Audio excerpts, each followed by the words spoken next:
सबसे पहले शिव गुरु के चरणों में प्रणाम करती हूँ, मेरा प्रणाम स्वीकार हो। मैया पार्वती के चरणों में प्रणाम करती हूँ, मेरा प्रणाम स्वीकार हो। कार्तिक गणेश दोनों भैया के चरणों में प्रणाम करती हूँ, मेरा प्रणाम स्वीकार हो। सभी देवी दुर्गा के चरणों में प्रणाम करती हूँ, मेरा प्रणाम स्वीकार हो। आप सभी गुरु भाई बहन के चरणों में प्रणाम करती हूँ। महादेव से दया मांगती हूँ कि हे महादेव, आप सब पे दया कीजिए, पल पल दया कीजिए। आज मैं जो कथा आप लोग को सुनाने जा रही हूँ, महादेव मैया पार्वती आए अपने भक्त के पास जलेबी खाने। कथा बहुत सुंदर है, शुरू से अंत तक सुनिएगा और कथा अच्छा लगे तो वीडियो को लाइक कीजिए। अगर आप लोग मेरे चैनल पर नए हैं, चैनल को सब्सक्राइब कीजिए, घंटी के निशान को जरूर प्रेस कीजिए ताकि कोई भी कथा डाले आप लोग महादेव का चर्चा रोज नए नए सुन सके, महादेव से जुड़ सके। दोस्तों में रिश्तेदारों में शेयर कीजिए, कमेंट बॉक्स में हर हर महादेव जरूर लिखिए। भगवान का नाम बोलने से, लिखने से, सुनने से सारी कष्ट, सारी परेशानियां दूर होती है।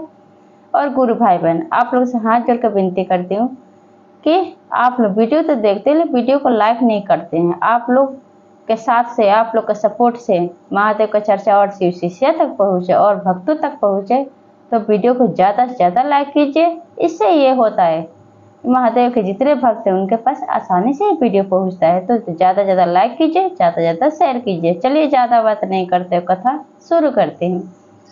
एक गाँव में रमेश अपनी पत्नी और 10 साल के बच्चे के साथ रहता था। रमेश जो था वो बिजली विभाग में काम करता था।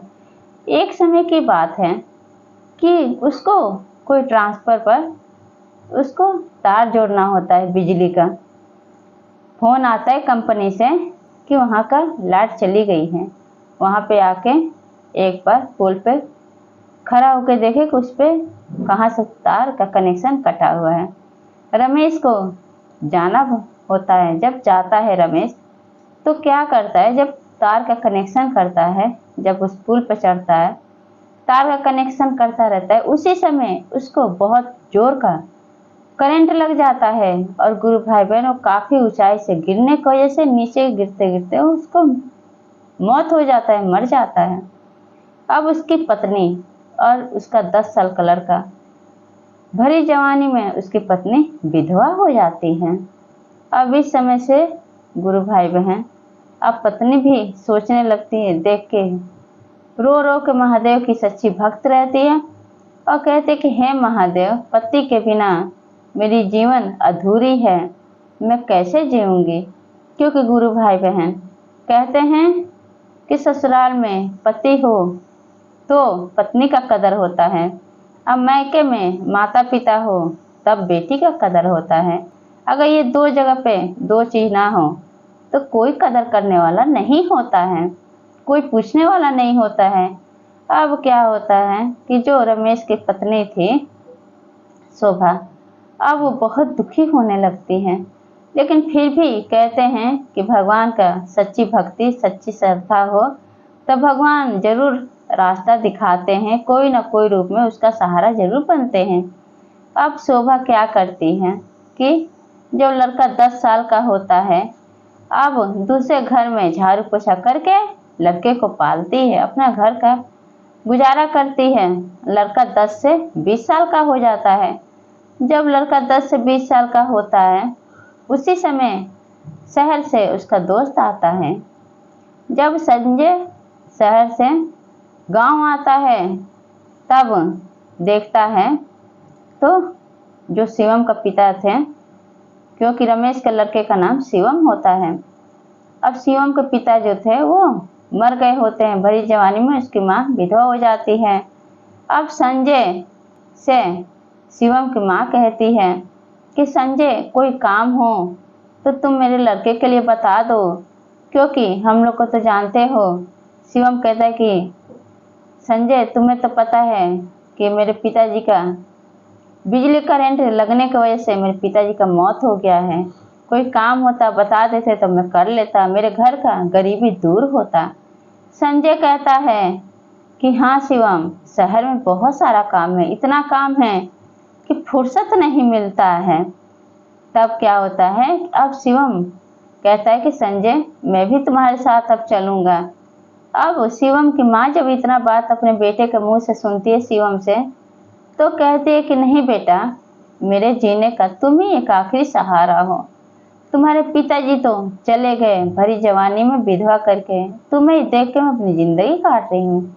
तुम मुझे छोड़ के मत जाओ, हम जैसे तैसे अपना गरीबी समय काट लेंगे, गुजारा कर लेंगे। लेकिन शिवम अपनी माँ का गरीबी नहीं देख सकता था, नहीं देखा जाता है उससे, तो वो अपनी माँ को जैसे तैसे दिलासा दे के संजय के साथ शहर चला जाता है।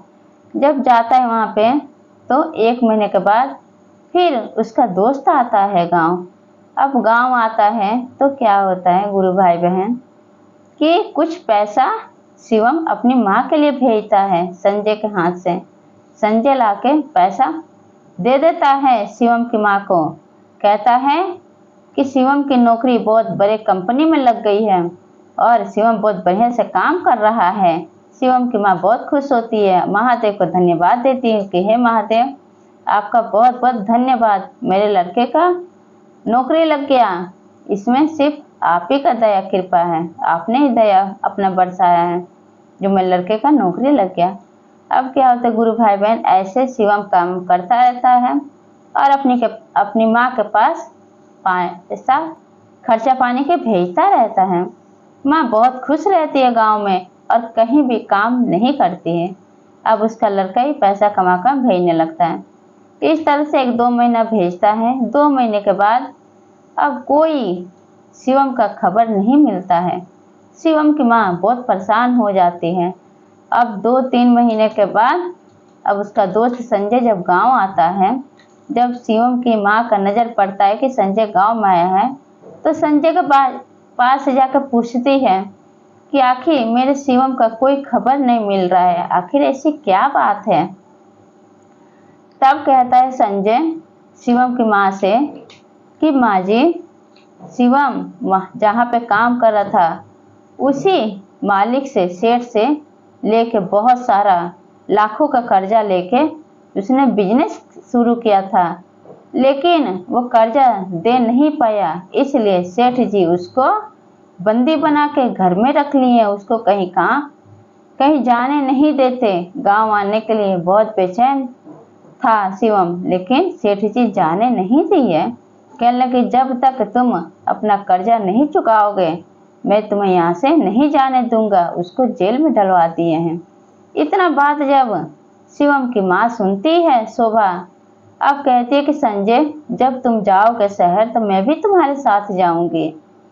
तब क्या होता है गुरु भाई बहन कि माँ तो माँ ही होती है। अब शोभा संजय के साथ शहर आती है। जब आती है अपने लड़के का ऐसी स्थिति देखती है, लड़का कहता है शिवम की माँ आपको यहाँ नहीं आना चाहिए।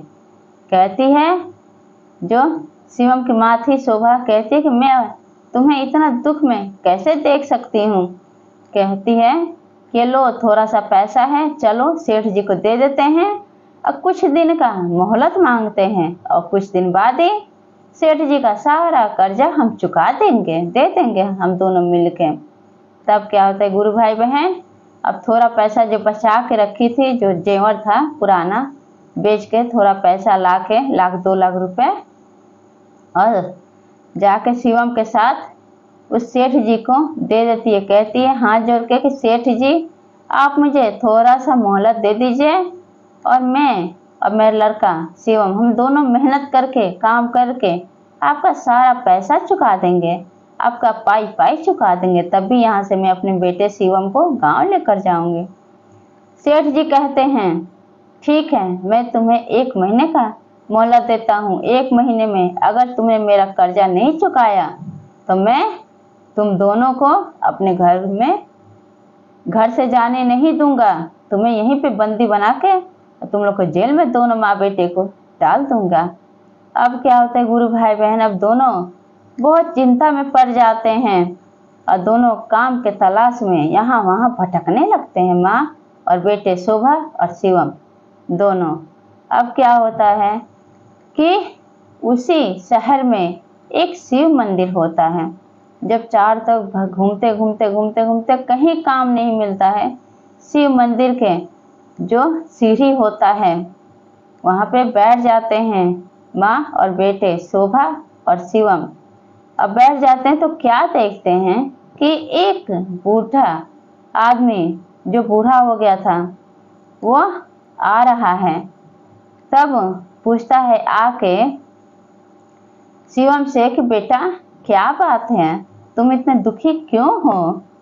शिवम कहता है और शोभा कहती है, शोभा कहती है कि बूढ़े बाबा हम लोग बहुत परेशान हैं, काम की तलाश में यहाँ से वहाँ भटक रहे हैं, लेकिन हम लोग काम नहीं मिल रहा है, हम बहुत दुखी हैं और बहुत गरीब हैं। शिवम कहता है कि बाबा पता नहीं कब भोले बाबा हमारी दुख दूर करेंगे।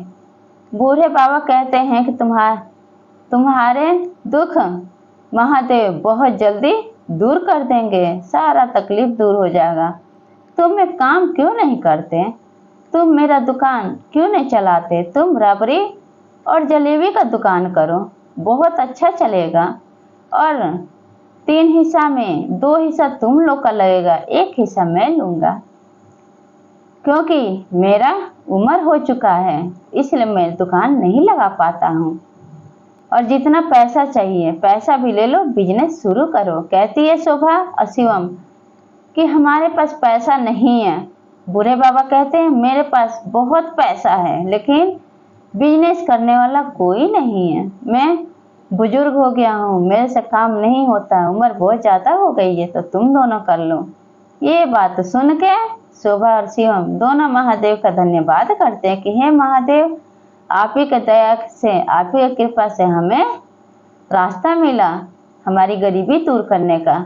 अब बूढ़े बाबा जितने पैसे की जरूरत शोभा को होती है और शिवम को उतना दे देते हैं।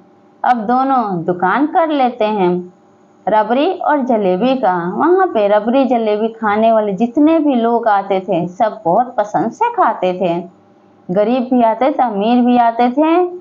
कितने लोग तो ऐसे आते थे जिसके पास पैसा नहीं होता था, फिर भी शोभा और शिवम दोनों रबड़ी जलेबी फ्री में खिला देते थे।